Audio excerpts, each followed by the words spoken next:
sebelumnya kenalin yang belum kenal, aku Ipat Nuryanti. Di sini aku bakalan berbagi tips bagaimana sih caranya aku nabung gitu ya, walaupun kita masih kuliah, masih sekolah, ada penghasilan tetap, tapi kita bisa nabung. Kalian mau tahu nggak gimana caranya? Yuk, let's go!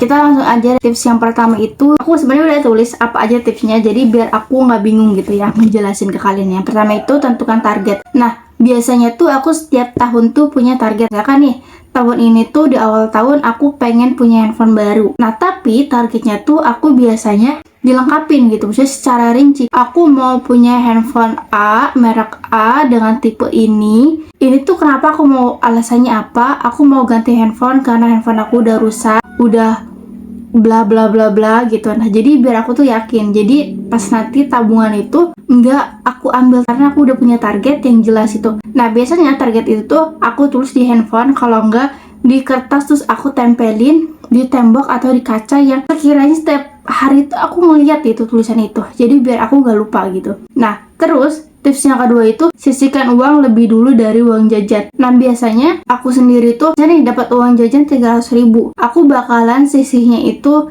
pas 100.000 untuk tabungan dan 200.000 itu untuk uang jajan aku. Yang ketiga itu pisahkan uang tabungan dengan uang jajan. Nah, yang tadi sama gitu, sisihkan sama pisahkan gitu ya. Kalau sisihkan itu lebih ke kayak misalkan kita menyisakan, itu tuh lebih ke anak-anak yang kalau tabungannya uang jajannya itu setiap hari gitu dikasihnya. Kalau aku kan per bulan atau enggak ya 2 minggu sekali dikasihnya gitu. Jadi aku tuh biasanya langsung pisahkan di awal gitu. Ya, ada tipe orang yang bisa, ada yang nabung ya udah uang sisaan aja lah, uang sisaan jajan aku hari ini gitu, uang sisaan bulanannya gitu. Nah, tapi tipe aku itu adalah pisahkan di awal gitu, karena menurut aku itu cara efektif buat aku. Setiap orang tuh nabungnya beda-beda, untuk memisahkan uangnya beda-beda. Itu gimana kalian aja gitu, nyamannya tuh gimana. Terus yang keempat tuh simpan uang tabungan dan jajan di tempat atau dompet yang berbeda. Nah, kan aku nih udah transfer ya, maksudnya udah transfer sama orang tua. Ya udah, aku tuh biasanya dipisahin gitu, yang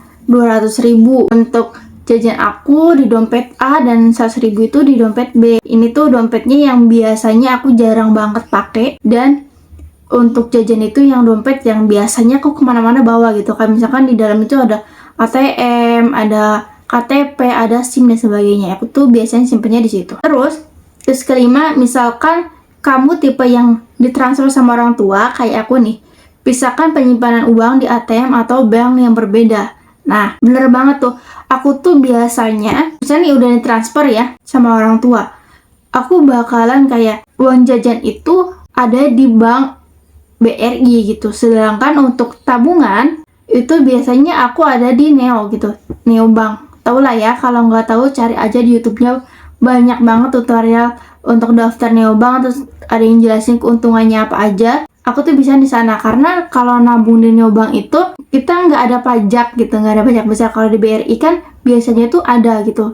Kenapa aku di BRI untuk jajannya itu, karena uang jajan itu biasanya cepet banget aku ambil gitu. Misalkan orang tua udah transfer nih, paling sehari 2 hari pun uang jajan aku ambil gitu. Sedangkan kalau di Neobank itu khusus aku buat tabungan aja gitu. Nah, aku pun punya tabungan bersama, maksudnya sama teman aku.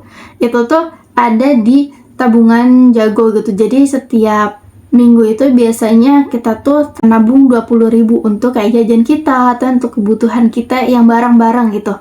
Nah, itu dijago. Nah, untuk kamu yang mau misalkan mau dipisahin nih tabungan uang, tabungan buat jajan sehari-hari atau apa, terus pengen ada kartu ATM-nya, itu bisa kamu pakai jago. Nah, kalau di Neobank itu lebih ke kayak misalkan kamu mau beli handphone apa, terus bisa tuh di situ ada apa ya, wishlist kalau nggak salah, tabungan wishlist. Jadi misalkan mau handphone targetnya sekian, itu bisa dihitungin di Neobank, tapi jaraknya itu cuma setahun kalau nggak salah. Jadi itu buat orang-orang yang konsisten aja sih, menurut aku di Neobank itu membantu banget. Terus ada tips lagi, kalau yang belum punya ATM atau akun bank bisa gunain celengan. Nah, bener banget nih, aku tuh kalau kalian lihat di pojokan sana itu ada celengan kecil, itu adalah celengan koin aku. Terus juga di hadapan aku ini ada celengan juga, tapi ini celengan subuh. Nah, dulu itu aku tuh sering banget koleksi celengan. Jadi kalau nabung itu selalu di celengan gitu. Misalkan nyisihin 2.000 langsung masukin celengan, 100.000 itu masukin celengan gitu. Nah, tapi itu dulu waktu aku belum kenal yang namanya neobank, bank jago gitu. Terus BRI kayak gitu. Itu selalu di celengan karena aku tuh tipe orang yang kayak kalau ngeliat celengan tuh pengen banget beli gitu. Jadi kayak kalau aku punya celengan tuh minimal celengan itu diisi 1 minggu sekali atau 1 bulan sekali. Menurut aku ketika kita punya tabungan itu enak banget itu. Karena ketika ada hal mendesak, terus ada hal yang mau kita beli atau enggak ada bayaran yang sekiranya orang tua tuh belum punya uang tapi bayarannya mendesak gitu, kita bisa gunain uang tabungan itu sendiri gitu. Terus apalagi kalau ada hal darurat, ada misalkan amit-amitnya ada kecelakaan, motor mogok atau sebagainya, kita punya tabungan jadi lebih enak aja gitu. Gak terlalu membebani orang tua juga menurut aku ketika kita punya tabungan, karena menurut aku, karena kedepannya tuh kita nggak tahu nih keuangan orang tua tuh seperti apa. Apalagi kemarin pas pandemi itu kan perekonomian kan aduh susah banget ya, sulit banget itu. Aku pun ngerasain banget. Jadi ketika punya tabungan tuh oh alhamdulillah nih aku masih punya tabungan buat bisa bayar kuliah gitu, bisa jajan gitu pakai tabungan itu. Tapi menurut aku kalau jajan tuh aku nggak berani ngambil kecuali mendesak banget. Maksudnya jajannya itu lebih ke beli barang kali ya kalau aku sendiri gitu ketika mengambil uang itu, tapi bukan baju gitu, tapi lebih barang yang sekiranya benar-benar butuh banget. Menurut aku kayak gitu ya. Ini juga ada beberapa catatan dari aku untuk diri aku sendiri sebenarnya, untuk catatan pengeluaran dari mulai nah ini tuh yang boros banget. Dulu aku pernah gunain tips ini karena aku tuh udah ngerasa aku tuh boros banget gitu. Aku tuh biasanya tuh mencatat gitu ya pengeluarannya dari jajan. Misalkan dari jajan 1.000-2.000 itu harus banget dicatat. Kenapa? Sadar nggak sadar kita tuh lebih banyak ngabisin uang untuk beli minum gitu kayak yang 1.000, 2.000, 3.000 gitu daripada untuk beli barang-barang yang besar banget itu dalam jumlah besar, misalkan 50.000 dan sebagainya. Itu pasti kita masih rada mikir lagi nih, oh barang ini 50.000 nih mahal banget ya gitu. Tapi untuk jajan cilok atau apa tuh misalnya kayak udah murah ininya gitu. Nah, mindset murah itu adalah ya salah satu boros kalau tahu, karena ya kita selalu menyepelekan mau 1.000-2.000 gitu, padahal kalau dikumpulin tuh banyak banget loh uang itu. Nah, biasanya tuh dicatat sesuai kategori, misalkan nih kategori kebutuhan, terus makanan, terus keinginan, self care kayak skincare atau apa itu tuh biasanya aku kelompokin. Nah tapi nanti aku bahas itu di tips hemat aja ya, biar nggak tercampur lah gitu. Ini pun kayaknya kurang jelas itu penjelasannya, nanti aku bakalan bikin lagi yang lebih ringkas menurut aku. Oke. Terus batasi pembelian online, bener banget sih itu bener tips buat boros banget. Karena nabung, ketika kita nabung terus mikirnya oh tenang aja punya tabungan nih, scroll di Shopee terus pengen nih gitu, akhirnya uang tabungannya keambil gitu karena check out lagi, beli lagi, padahal ya kita tuh nggak butuh-butuh banget itu barang itu, cuman hanya penasaran doang atau kayak kelihatan lucu doang gitu, jadi kita beli seperti itu. Nah, salah satu tips dari aku ketika nabung, gimana sih caranya biar nggak diambil terus? Aku kan pakai neobank. Aku tadi sebut terus ya neobank, karena menurut aku neobank ini tuh sangat membantu aku banget gitu ya, karena aku tuh udah beberapa kali nginstal aplikasi yang serupa gitu, tapi ternyata neobank itu lebih unggul gitu menurut aku, versi aku sendiri. Aku tuh biasanya buka deposit, jadi aku sekarang tuh di neobank ada 2 deposit. Yang pertama itu deposit yang 1 tahun, itu aku coba doang, aku nyoba di 200.000. Nanti aku bukanya di bulan Oktober, bulan depan gitu ya.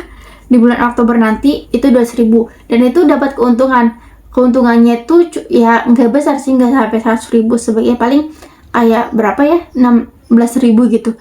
Menurut aku 16.000 itu udah untung banget gitu ya, udah untung banget. Karena kalau di bank lain tuh pasti 200.000 ketika 1 tahun yang akan datang itu bakalan habis, bukannya menambah gitu. Terus juga ada Aku tuh nabung dulu ya, pernah nabung ini emas di neobank. Itu pun keuntungannya lumayan banget menurut aku, terus gampang juga dicairinya. Kalau deposit ini tuh emang nggak bisa diambil.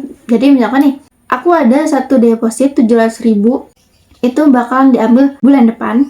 Bulan ini, tapi tanggalnya tuh kalau nggak salah 27. Nah, jadi itu dapat keuntungan kan, jadi nggak bisa misalkan hari ini kita nabung deposit, besok mau diambil, itu nggak bisa. Jadi ngebantu banget buat aku yang susah banget gitu ya, misalkan udah nabung mau diambil lagi nih besok gitu, tangan tuh maunya ngambil aja gitu. Nah itu bisa banget dipakai deposit menurut aku. Terus juga ada tabungan impian wishlist yang tadi itu tuh sama gitu, itu bisa diambil di jangka waktu tertentu. Tapi kemarin tuh aku nyoba itu bisa kok diambil, misalkan udah kekumpul 50% terus kalian mau ambil itu masih bisa gitu. Aku sih merekomendasikan untuk deposit aja, karena biar kita belajar untuk oh yaudah kita tuh targetnya tuh tahun sekian untuk ngambil uang ini, udah gitu. Belajar untuk kayak nggak harus ngambil uang tabungan gitu. Kita coba berusaha gitu. Biarin aja uang tabungan biar nanti untuk kedepannya, seperti itu. Terus yang terakhir, ini sangat penting banget menurut aku, karena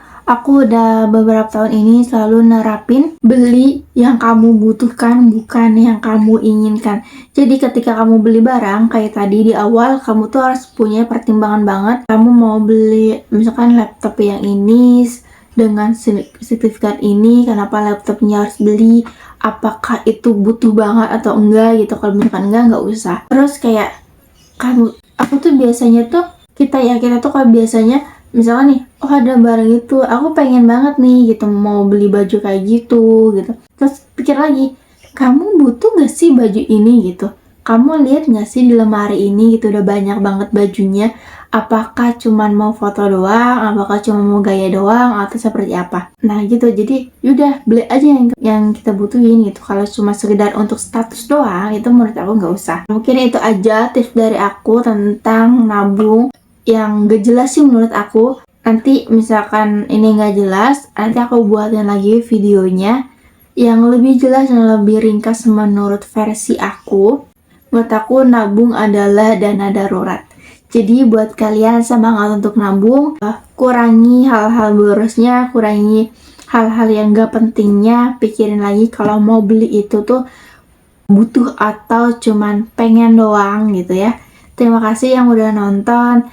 Semoga kita bisa ketemu lagi di next video selanjutnya, dan next you. Bye-bye.